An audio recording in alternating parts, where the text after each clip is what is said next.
너 범죄치 말고 너 용기를 다해 곧 물리쳐라. 너 시험을 이겨 새 힘을 얻고 믿어 널 승리하라. 우리 구주의 힘과 그의 위로를 빌라. 주님 내 편에 서서 항상 도우시라. 아멘. 하나님 말씀 이사야서 1장입니다.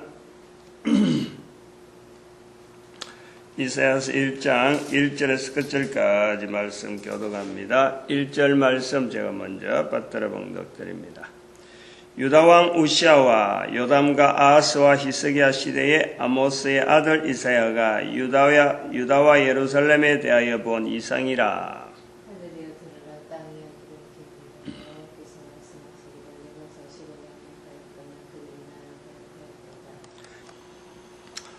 이사야서 1장인데요. 이사야서를 이제 구약으로 들어오는 첫 번째로 발을 내딛는다 하는 그런 자세로 왔습니다. 뭐냐면 지난 시간까지만 해도 우리가 매일 성경을 한 장씩 아침에 하는 거로 이래 했는데, 지난 시간만 해도 계시록을 했거든. 계시록.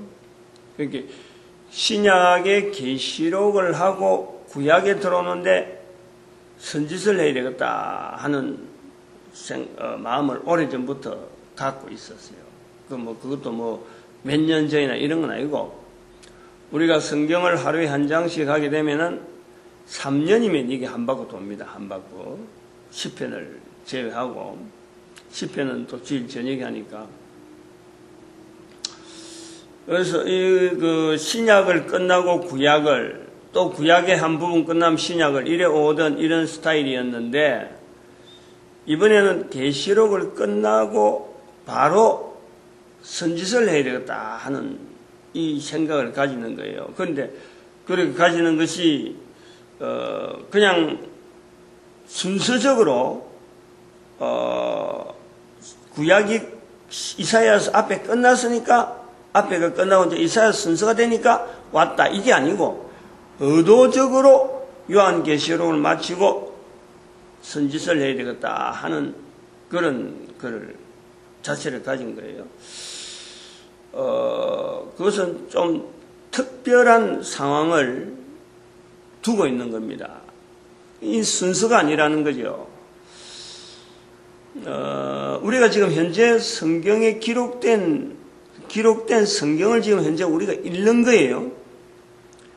그 성경을 읽는다 하는 것은 시대적으로 보면은, 성경에 있는 시대를 우리가 보면은 창세기가 아무래도 제일 멀잖아요. 지금 현재 우리가 있는 입장에서는 제일 가까운, 우리하고 제일 가까운 연대를 두고, 그리고 또 모든 사람들이 성경에 들어간다 하면은 제일 먼저 만나는 것이 시기적으로, 시대적으로, 시간적으로 보면은 요한계시록이 성경의 맨 끝에 있으니까, 또 그것은 성경의 맨 끝에 있을 정도로 다른 연대하고 신약에도 기록되어지는 편지지만은, 편지 중에서도 AD 70년 이후에, 70년 이후라기보다 거의 70년에 가까울 정도로 기록됐다고 보는 거예요. AD 70년 사건을 염두에 두든지 안 그러면 AD 70 사건이 되기 직전에 아마 기록이 되어졌던 그 상황이 아닌가. 그 요한복음은 그보다 더 뒤에 AD 70년 사건을 분명히 보고 요한복음을 기록한 것은 분명하고, 요한계시록은 그 이전에 요한복음보다 그 이전이 되지 않겠나. 왜냐, 문투 자체가, 이 상황 자체가 AD 70년에 대한 상황 자체가 전혀 없고, 요한계시록, 요한복음하고 떨어져 있는 그 시대적인 간격은 분명히 느껴지니까, 시간적으로. 그러면 어쨌든 간에 요한계시록 자체가 성경의 맨 뒤편에 있고 지금 있는 우리에게는 성경이 맨 앞으로 성경을 들어가려면은 바로 요한복음을 먼저 이제 받아들이는, 읽어야 되는 이런 상황이란 말이에요. 근데 보통 성경을 읽을 때는 창세기 1장을 읽든지 그다음 신약을 펼쳐갖고 마태복음 읽고 들어가서 복음서 내용을 알고 계시록은 나중에 일반적으로 읽는 사람은 그렇는데 시대적으로 있는 우리에게는 볼 때는 요한계시록이 제일 가깝다는 거예요. 제일. 근데 이런 개념이 일반적이지 않다는 거예요. 보통 사람들이 생각할 때 성경을 펼치는 거하고 또 이걸 시간적으로 우리가 염두에 두고 뭐 성경 읽는 사람들이야 뭐 요한계시록이 맨 뒤에 있었다 뭐 시간적으로 언제 있었다 이런 거 알 필요가 없는 거 아니에요.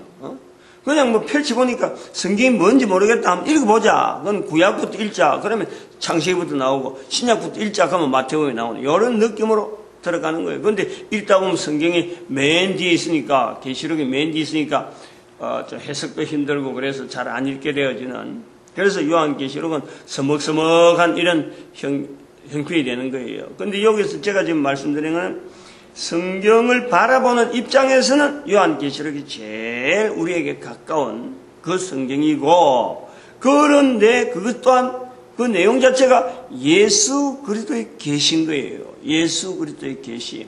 그러니까 다른 성경에 미처 쓰지 못한 내용, 또 쓸 수도 없는 내용이니까 예수님의 이름으로 일컬어지는 그 계시란 말이에요. 그걸 사도 요한이 보고 본 대로 이제 적은 건데 본 것만큼 다 적었다고 보지는 못하는 거예요. 본 내용은 어마어마하지만은 기록하는 내용은 몇 줄밖에 안 되는 거죠. 그 몇 줄밖에 안 되는 거 모았는데 요한계시록이 될 정도로 분량이 되어지고 또 그걸 갖고 해석을 하면서 엉뚱하게 해석해보니까 후대 사람들이 요한계시록을 볼 때 전혀 지대로 알고 요한이 과연 그 본 것 가지고 예수 그리스도의 계시라고 나름대로 적어놓은 건데 이걸 지대로 예수 그리스도의 계시에서의 시각으로 보려고 하느냐, 그거는 상당히 어려운 환경에 있었다. 어려웠을 것이다. 이제 그걸 요한계시록 하면서 되도록이면은 참 예수 그리스도의 계시에 가깝게 해석할 수 있는 방법이나 또 누구든지 해석할 수 있는 그런 틀을 갖고 해왔단 말이죠. 그렇게 하면서 이제 나는 성경이 끝이 나니까, 계시록이 끝이 나니까 이제 신약은 끝이 나니까 구약에 들어가야 되는데 도대체 이 구약에 그럼 보통 때로 하면은 역사서로 들어가는 거예요. 사사기로 들어가야 돼요. 사사기로. 보통은 사사기로 들어가든지 안 그러면 시가서에 들어가든지 해서 시편 다음에 잠언서를 하든지 아마 이렇게 해야 되는데 이거를 또 구약 성경의 맨 뒤에 있는 신약의 맨 뒤에 있는 요한계시록을 하고 구약의 맨 뒤에 있는 선지서로 바로 들어간 거예요. 이 선지서로 바로 들어갈 때 구약의 맨 뒤에 있기 때문에 선지서가 아니고 그걸 들어간 것이 아니고 신약의 맨 뒤에 계시록을 했다 해서 같이 구약의 맨 뒤에 있는 선지서로 들어간 건 아니에요. 그걸 하려고 한 건 아니라고. 첫 번째 고민이 있었던 거예요. 지금은 이사야서 지금 성경을 하면서 오늘은 이 개론적인 부분에 항상 성경의 맨 부분 들어오면 개론적인 부분 들어오니까 개론적인 부분을 할게요. 본문하고 조금 전혀 관계없는 그런 표현이다. 그러나 이 본문을 하려면은 이 개론의 내용에 대해서 이 분명히 잡고 그 방향을 지금 제시하려는 거예요. 어떻게 해석할 것이다. 어떤 방향을 두고. 이제 그 방향을 만들기까지 내가 고민한 이 흐름을 지금 이야기하는 거예요. 그럼 선지서를 한다고 할 때에 했을 때에 내 고민이 있단 말이에요. 왜 선지서를 해야 되느냐? 계시록을 맞춰가면서 구약을 해결해야 되는데 도대체 구약의 어느 부분을 해야 되느냐? 일반적으로 하면 순서적으로 하면 뭐 이 사사기로 가든지 바로 갈 수 있는 거예요. 그러나 요한계시록을 하면서 넘어오던 신약을 쭉 정리해서 넘어오던 그 패턴 자체가 2013년이 고리가 되는 거예요. 2013년. 2013년과 2012년이 완전히 분리되어져서 잘라서 성경을 이제 보는 눈이 완전히 다르게 이제 2013년을 계속해서 성경 해석에 적용을 하면서 이제부터는 부활 통일 시대다.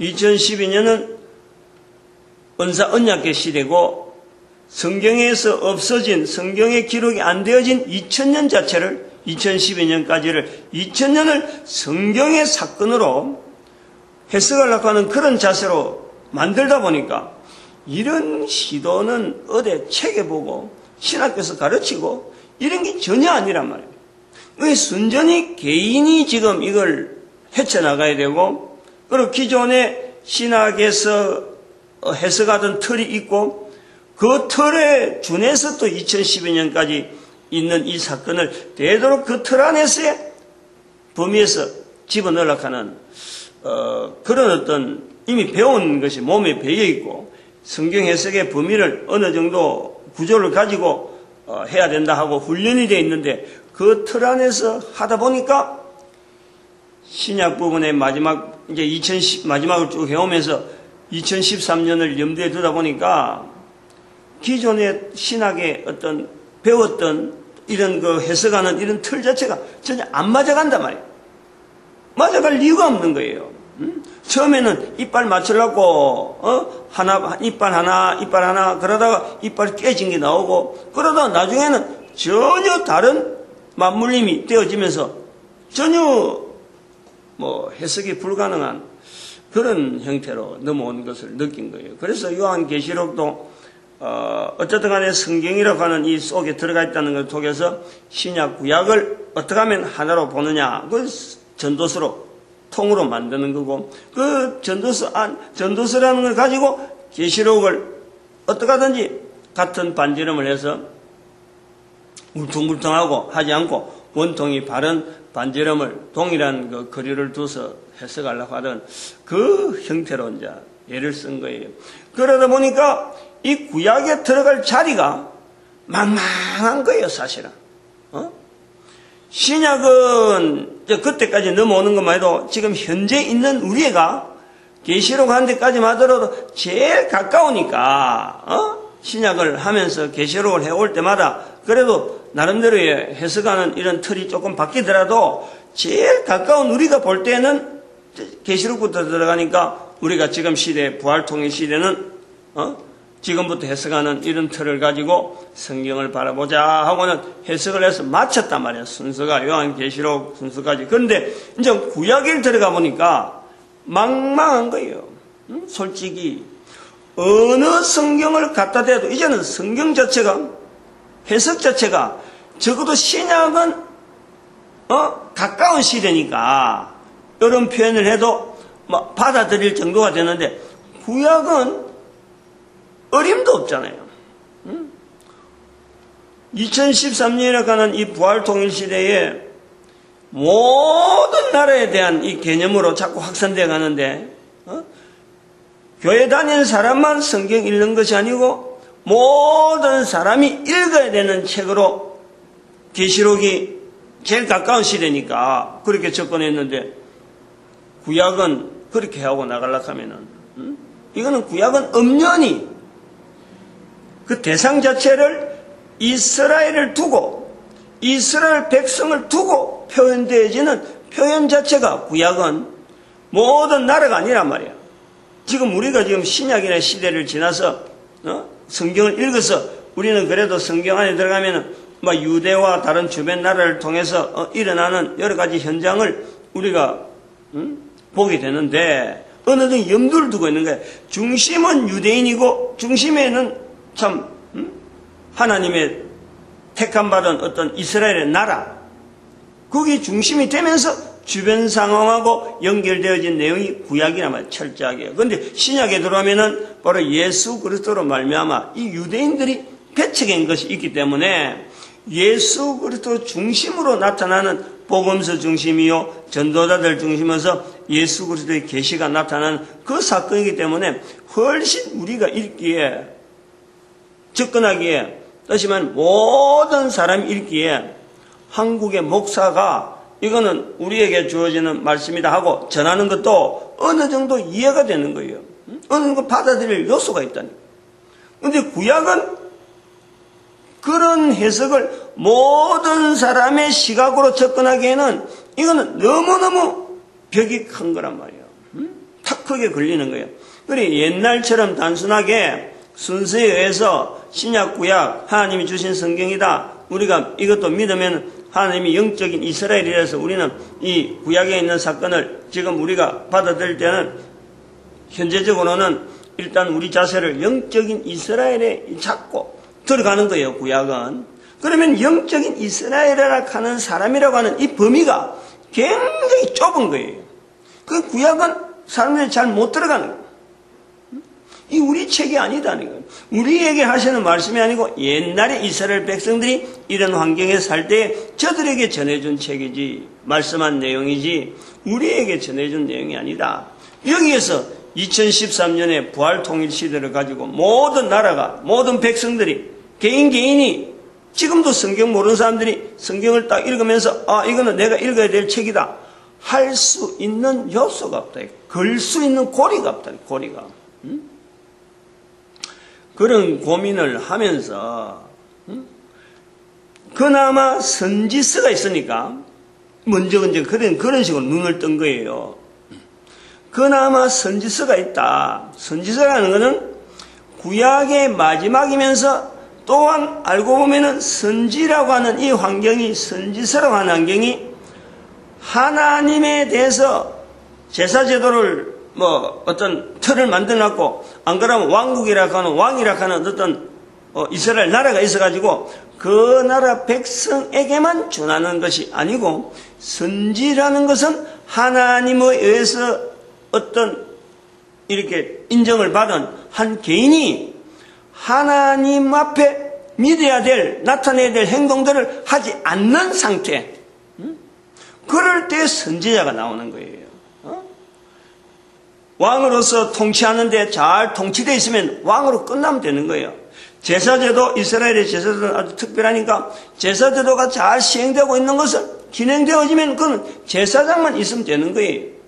그런데 왕도 제사장도 기능 자체가 희미해지고 온 나라 백성들이 왕으로서 통치되어지는 이스라엘 백성들이 아니고 또 제사제도로서 하나의 참 제대로 된 골격을 가진 이스라엘의 형태에서 해 나타내야 될 그 모습이 제대로 안 될 때에 그때서 나타나는 것이 이게 선지자란 말이에요. 선지자의 자리가 그렇다는 거예요. 요거 이제 신약에서의 또 2013년의 부활통일 시대에서 바라보는 구약에 들어가는 하나의 틈으로 본 거예요. 틈으로.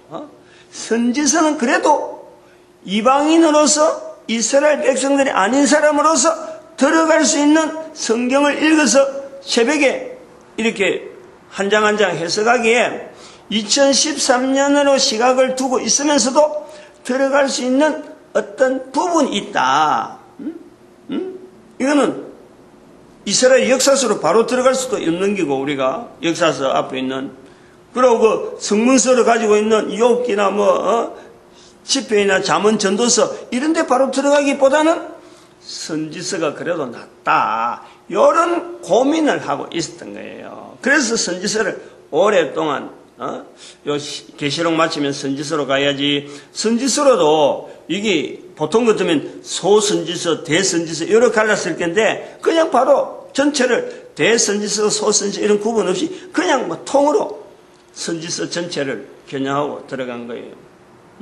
여기서 끝을 하면 가야 되니까 어쨌든 구약에 가야 되니까 어디로 갈까 하다가 이 빈틈 선지서라는 자리, 선지자라고 하는 이 자리 자체가 오늘 우리의 전도자라고 하는 성격하고 닮아가면서 잘 돼가는 것 같으면은 나타나지 않는 선지자니까 부활통일 시대의 하나의 좀 뭐랄까 부활통일 시대를 비춰볼 수 있는 어떤 이 공용될 수 있는 표현이 있겠다. 그래서 선지서로 들어온 거예요.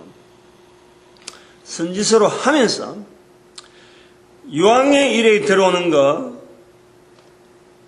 그동안에 신약을 하면서 요한계시록 마지막까지를 쭉 정리하면서 그 틀을 요한의 이제 그래 들어 선지서로 들어온다 하는 게 이제 결정이 되면서 어제 이제 준비를 하면서 이제 마음을 다진 거예요. 이제 어제 다진 거예요. 어제 준비하면서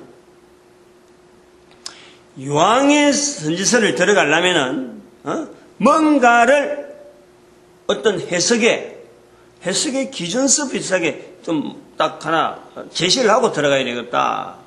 그런 걸 어제는 생각한 거예요.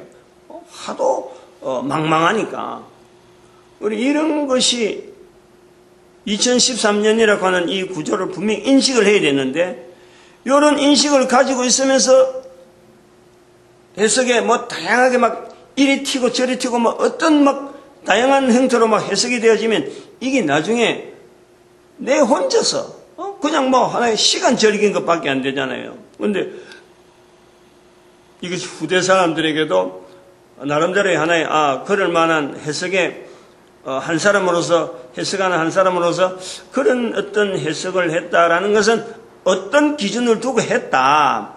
그럴 때 누구든지 그 기준이 있으니까 이런 해석이 나온 거고, 그 기준이 뭐 두니까 또 이렇게 보는구나 라고 할 수 있는 이거 자체를 객관화 시키려고 하는 거예요. 객관화. 그냥 내 혼자 막 뭐 기준도 없이 기준도 안 정하고 막 이거는 이렇게 하고 저건 저렇게 하면 마치 계시록 해석하는 것처럼 엉망이 되어버린다니까. 알아들을 사람 알아듣고 이게 도대체 어떤 기준에 했느냐 이것도 없이 그냥 막 떠드는 것밖에 안 되니까, 떠벌리는 것밖에. 이게 지금 자료로 남아야 되니까 보는 사람이나 또 후대 사람들이 한 사람의 해석의 방법에서 기준을 요래 둘 때는 이런 내용도 나올 수 있는구나. 요것을 이제 보여주기 위해서, 남기기 위해서 그러면 하나의 기준을 만들자.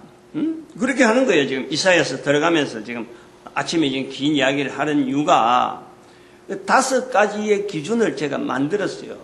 그 기준을 만드는 내용은 뭐냐니까 2013년이라는 거예요. 2013년부터 부활통일시대라는 어떤 그 시대를 가지고 구약성경이라고 하는 특별히 선지서, 이제 앞으로 선지서하고 힘을 좀 얻으면은 이제 역사서도 들어갈 수 있고 저 앞에 모세오경도 다룰 수 있는 어떤 힘이 생기겠죠. 이미 생긴다고 볼 수 있다는 거예요. 왜냐하면 3년이거든. 길을 봐봐야 이제 구약만 남았으니까 3년도 안 남았어요. 한 2년 정도 남았을란지 모르지. 한 장씩 해버리면 2년 안에 끝나는 건 내가 살아있으면서 적어도 2년 동안에 이걸 하면은 신구약, 구약성경 전체를 2013년이라는 틀을 가지고 해석해서 접근해가는 이런 자료가 남겠다 하는 이런 좀 어떤 그 위로도 받는 거예요. 이게 가능하구나. 전에는 사실 이 신약을 계속하면서 부활통일을 하면서 부활통일과 접근하면서 구약을 해석하려니까 사실 겁이 났어요. 이거 그냥 신약까지만 하고 끝을 내는 게 아닌가. 지금 자료로 남기고 QR코드도 만들고 하는데 자신감이 없어갖고 내가 뭐 구약은 대충 하고 넘어가자. 그러고 새벽에 이거 성경 읽는 것도 이거 혹시 안 할 수 있는 방법은 없느냐? 요런 거 생각을 했다니까. 피하려고. 근데 이제 막상 어제 딱 부딪히니까 기준 하나 만들자 해서 이제 용기 있게 들어간 거예요. 그게 5가지의 기준을 이야기를 하는 거예요. 이미 다 알고 있는 내용인데 5가지 기준, 이 성경 해석 신약에 있는 지금 현재 우리가 모든 사람들이 어느 나라, 어느 백성, 어느 민족 할 것 없이 구약 성경을 들어가는 이 발걸음으로 구약 성경을 바라보는 선지서 해석을 하는 지금 현재 우리 지금 요 조심스럽게 한 발을 내디는 거 아니에요 지금. 일단 문은 열어놨고 지금 한 발 지금 들어가는 이런 어떤 그건데, 선지서를 열었다는 것 자체를 전 구약 성경 전체를 제한해서 지금 들어가는 거란 말이에요. 그래서 모든 사람이 교회 다니고 안 다니고 간에 참 불도에 아주 깊은 고성이라 하더라도, 교황이라 하더라도, 천주교 교황이라 하더라도, 이슬람교의 누구라도 뭐 최고의 어떤 경지를 가진 사람이라 하더라도, 전 세계 누구라도 악의 속으로서의 최대한 참 사람을 많이 죽이는 것만, 사람 죽이는 것만 최대 일이라 잡고 있는 그 악한 어떤 성향을 가지고 있는 사람이라 하더라도 성경에 들어오면서 부활 통일 시대로부터 시작해서 이제는 성경에 들어오는 그 시각을 우리가 어느 정도 시각을 두고 들어올 거냐? 선지서뿐만 아니라는 거야. 구약 전체를 이제는 나에게 하는 말씀으로 우리가 보는 시각으로 한 발자국 이제 들어와서 문은 열고 지금 한 발자국 내디딘 거야 지금. 그럴 때에 5가지 우리가 이런 기초를 한번 만들어 보자. 제가 노트에 적어왔어요. 5가지.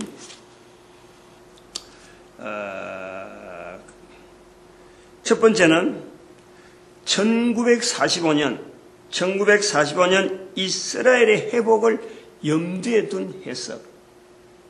뭐 잘못된 건 아니잖아.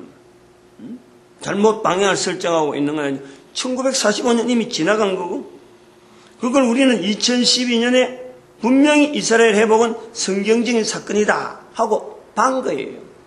이제 그렇게 보는 것이 힘이 되어서 부활 통일 시대의 신약을 해석해 왔던 그런 어떤 걸어온 걸음에 힘 주시는 하나님에 의해서 제가 힘을 얻어온 거를 지금 나타내는 거예요.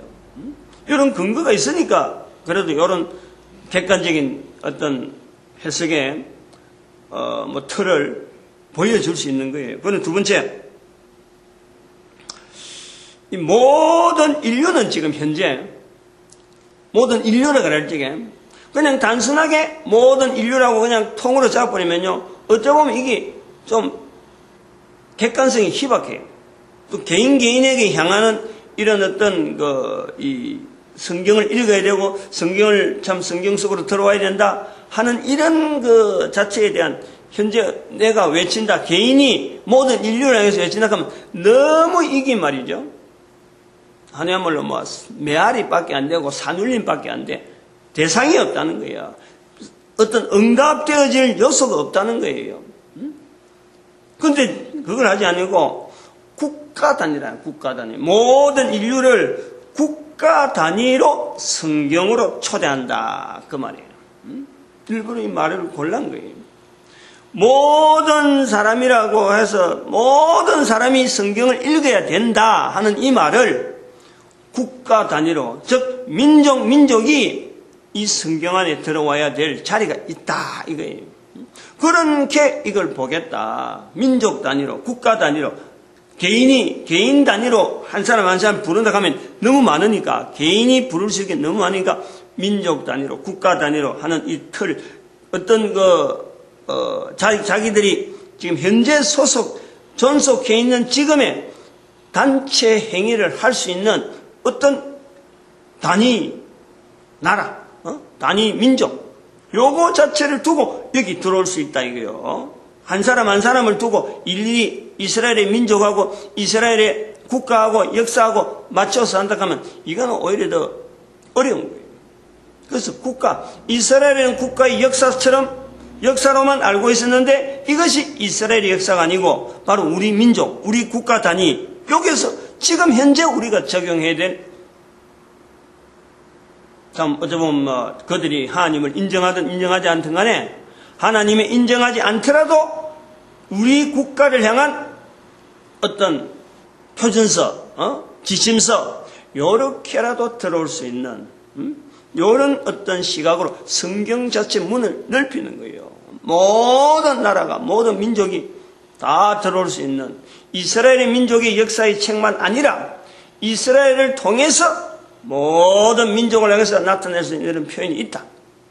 이렇게 접근해 본다는 거예요. 이게 부활 통일 시대니까 가능하지. 그런 게 좀, 그런 걸 좀 색깔을, 부활통일 시대에도 나타나는 해석의 색깔에서 이 표현을 해보는 거예요, 지금. 이런 걸 자꾸 이렇게 적어놨고, 들어가면서요, 뭐 어떤 내용에서 접근이 어떻게 될지 모르지만은, 일단은 기준은 만들어놔야 되는 거예요. 그 다음에 세 번째지. 세 번째, 전도자의 자리를, 전도자의 자리를 선지자의 자리로 분명히 연결할 수 있는 하나의, 우리가 지금 전도하고 지금 현재 예수님께서 마가복음 1장 38절에, 우리가 다른 마을들로 가자. 내가 거기서도 전도하리니 내가 이를 위하여 왔다. 예수님이 전도라고 했는데, 예수님이 전도자인데, 또 예수님이 바로 선지자라는 거예요. 요한복음에서는 예수님을 선지자라고 하는 것 때문에 요한복음에서는요, 죽음을 당하는 거예요. 내가 선지자라 하는데, 다른 사람들은 예수님을 선지자로 인정을 안 해주는 거야. 그런데 마음에서는 바로 예수님을 선지자로 인정을 해주는 거예요. 그렇게 부르는 거예요. 그러니까 제자들과의, 이스라엘과의 사이에 있는 이 이슬람의 어떤 위치에서 예수님을 선지자로 인정하는 것 자체, 그것 자체를 성경에서 나오는 이 선지서의 자리에 우리가 두면서, 오늘 우리가 모든 사람이 전도자 되어야 된다 하는 이 자세로서 개인의 선지자 되어지는, 개인의 전도자 되어지는, 하나님께서 우리 인간을 만드실 적에 우리 하나님의 형상과 하나님의 모양대로 만들었다. 이것 자체는 바로 우리 인간에게는 하나님을 나타내는 전도자의 자리가 있다. 그러므로 이 선지자가 된다든지 전도자 되는 것은 마호멧이 예수님을 선지자로 인정하려고 하는 그 자리에서 우리는 바로 모든 인류가 선지자로 불릴 수 있는 자리에 개연성이 있다. 이런 개념이 있어요. 요 개념을 가지고 들어갈 거라. 그러니까 일반적으로 신학교에서 어떤 해석에 대해서 여러 가지 자료를 내놓고 구약 성경 해석이라든지 여러 가지 해도요, 이거 자체는 도무지 나올 수가 없는 거예요, 지금. 아무리 참 전도 위주로 선교 위주로 성경을 해석해도요, 이런 생각, 이런 발상은요, 나올 수가 없는 거예요. 어떻게 나오겠어? 그게 바로 부활통일 시대네요, 부활통일 시대. 그 다음에는 네 번째, 인류 전체를 대상으로 해서 구원이지, 인류 전체를 대상으로 하는 구원 선포다 이거죠. 인류 전체를 대상으로 하는. 그래서 이스라엘 민족의 구원만 아니라는 거예요. 구원이라는 표현하고 내가 너를 도우겠다. 하나님께서 이스라엘이라고 하는 이 지금 수신하는 사람 선지자가 분명히 적고 기록을 남겼지만은, 내가 너를 하는 그 하나님의 그 너를 할 때는 인류 전체를 두고 있는 거지, 하나님께서 지금 기록하고 있는, 성경을 기록하고 있는 이스라엘만 해당된다, 여기 아니라는 거예요. 이스라엘만 아니라는 거예요. 너만 아니라는 거예요. 고정해서 너만이 아니라는 거예요. 너를 갈 때 하나님은 인간을 만드시기 때문에 모든 인간은 하나님 앞에서 전도자가 되어야 되는, 하나님의 형상과 하나님 모양대로 만들어진 바로 너, 한 개인의 구원. 모든 사람이 하나님 앞에 구원받기를 바라는 디모데전서 2장 4절에 있는 말씀 자체를, 이걸 구약에 집어넣는, 구약의 통으로서 이제는 신구약이 다 전도서라고 하는 그 통 자체에 있는 데서 이 구약을 우리가 들어가는 거예요. 모든 사람이 읽어야 되는 책인 거예요. 모든 사람이. 구원이라고 하는 자리에서는 이 개인인 거예요. 개인. 철저하게 개인이 들어가지. 그거는 민족 단위는 성경 안으로 이스라엘의 성경만이 아니다, 이스라엘의 역사만 아니다 하는 속에서 성경이 읽혀지기를 바라는, 그거 하나의 그 성경이 적용되어지기를 바라는 그 과정에서 모든 나라고, 구원인은요 철저하게 개인이 돼야 돼. 개인이. 모든 사람이라 여기는. 인류 전체를 대상으로 하는 구원 선포의 책으로서 해석하면서 이제는 구약을 읽겠다, 해석하고 하겠다, 그런 내용이고. 다섯 번째, 처음에 말한 내용입니다. 이거는 2013년의 위치가 부활통일시대라 하는 거예요. 부활통일. 2013년의 위치. 부활통일이라는 시대가 있으니까 이런 자세로 해서 나가는 거지. 부활통일 시대 자체에 대한 기준 자체도 없이 할 수가 없는 거 아니에요.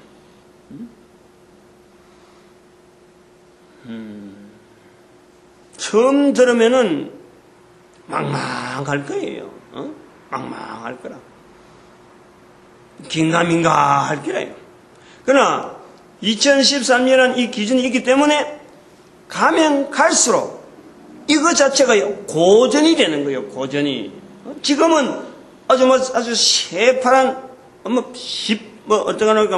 아주 생생한 처음 나오는 기니까 막 아주 새순이 팔팔한 이런 모양이 야 이게 뭔가 하고 막 이렇게 되어지겠지만은 이게 세월이 지나면 갈수록 가장 오래된 가장 낡아버린 이게 통용이 되길 바라는 거예요. 2013년 자체를 딱 근거를 하고 이제 여기서부터 부활통일 시대 시작이기 때문에 이 시작이 가면 갈수록 지금 여기서 하는 표현들은 많은 사람들이 공용 전부 다 시각이 그렇게 돼가지고 그거는 당연한 거지 이렇게 되어지길 바라는 거예요. 이게 언제까지나 신선하고 언제까지나 색이다 이런 게 아니고 세월이 지나면 지날수록 이미 그거는 이제 옛날 이야기고 그 틀을 가지고 자라난 또 수많은 다양한 어떤 표현들이 가지고 있으면서 모든 사람이 성경 자체를 집집마다 안 그러면 참 요즘 스마트폰에 기본적으로 깔아놨고 누구든지 읽을 수 있는 읽어야 되는 그 성경의 말씀의 자리가 되어질 것이다. 그 2013년부터 그런 것을 시도하기 위해서라도 누군가 한 사람은 이걸 해야 돼요. 2013년은 이 부활통일 시대에 분명히 들어가는데 그걸 선포한 사람이 그러면 제일 먼저 지금 첫걸음으로 나타내놔야지. 부활통일에 가는 선언은 해놓고 전혀 관계없이 성경을 막 기존에 있는 틀로 갖고 해석해서 부활통일 시대를 선포 안 했을 때는 어쩔 수 없어요. 그건 몰랐으니까. 근데 하고 난 뒤부터는 달라지고 다른 자료를 그래도 내놔야 다음 사람이 좀 더 힘을 얻고 어떤 자료로서 좀 활용하는 이런 참 선조로서 남겨야 될 그런 것도 한번 생각을 해보는 거예요. 요 5가지. 저도 여기 노트에 매일 새벽마다 노트를 준비하고 오는데 어제까지만 하더라도 그냥 일반 개론을 하려고 그랬는데 워낙 조심스럽게 선지서를 택하다 보니까 이거 내가 해석하면서 계시록처럼 지금까지 계시록에 범람해오던 나름대로 지 마음대로 한 거 아니야. 지 마음대로. 자기는 제일 똑똑하다고 했는데 기준도 두지 아니하고 중심도 그래서 해석해야 될 범위 자체를 정하지 않고 지 마음대로 하다 보니까 요한계시록이 아주 일반 사람들한테 읽기에 거북한 예수님의 계신데도 불구하고 이것이 일종의 성경 자체가 타락시킨 그런 내용이라. 그럼 이 선지서를 지금 접근하면서도 부활통일 시대라는 시각을 갖고 있으면서 해석은 해야 되고 그러다 보니까 범위가 지 마음대로 여러 가지가 이런 해석이 들어올 때 이거 저렇게 하고 저건 이렇게 하고 하다 보면은 나중에 해석은 분명히 해놨는데도 불구하고 아무도 그걸요 참고할 만한 자료가 안 된다 하면 그건 내가 지금 이 자료 남기는 단순하게 자료 남겨가지고 자료 수치하려고 내가 일하는 건 아니잖아요. 다음 사람은 다음 시대에 이것이 근거가 돼서 힘이 되어지는 그 성경 속으로 모든 사람이 들어오고 모든 사람이 참 구원이라고 하는 이것 자체 앞에서 사모하면서 그 사모하는 마음으로 구약 성경을 들어올 수 있으면 얼마나 좋겠느냐. 그런 바람을 가지고 있는 거예요. 그 내용이 오늘 2절에 있는 내용에 하늘이여 들으라 땅이여 귀를 기울이라. 이 내용하고 연결해보면 그렇다네요. 본문에서 그 어떤 절절한 내용이 나오는 거예요. 그리고 이 본문이 이사야서로 해서, 이사야 성경을 해서 선지서라고 들어왔는데, 요한계시록을 하다가 바로 선지서로 왔는데, 이게 비슷한 형태로 마지막 장, 마지막 성경, 구약의 마지막 부분 하고 들어왔는데, 표현 자체가, 여기 보면, 요한계시록은 예수 그리스도의 계시요, 이사야 성경은 바로 이사야가 본 이상이라. 이게 계신 거예요. 이게 같은 틀이 나오는 거예요. 1장 1절에 보면 이사야 1장 1절에 유다왕 우시아와 요담 아하스 이스기야 시대 아모스의 아들 이사야가 본 이상이라.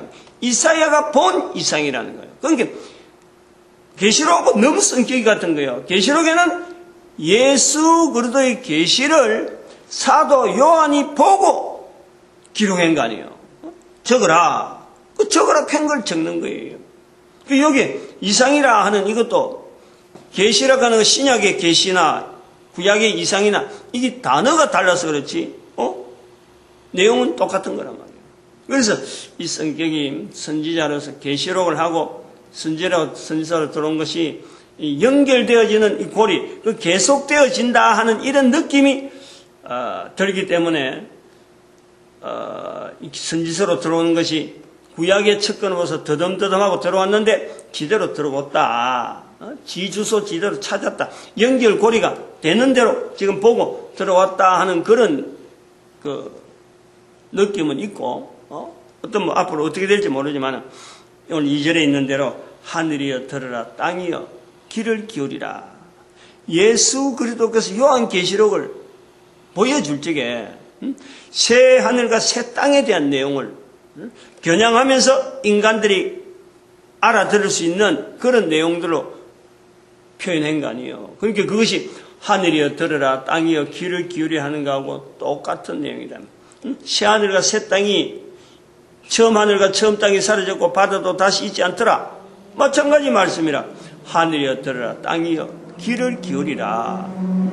그 경계 요한계시록이 나타나기 전에 들으라 알려주는 하나의 중간 과정이라는 그런 본문의 그 1장을 통해서 이사야 1장을 통해서 개론적으로 여기까지 한번 말씀을 드리고 내일은 또 1장에 대한 어떤 연결할 고리가 있는지 또 알아보는 그렇게 하겠습니다. 기도드립니다. 오늘도 우리의 걸어가는 걸음에 이 전도자라 불러주신 하나님 앞에 참 감사해야 되고 그리고 모든 교회가 전도하는데 하나 모아져야 되고 그리고 우리 민족이 하나님 앞에 전도 국민으로서 쓰임받기를 축복하는 시간 주여 삼창합니다. 주여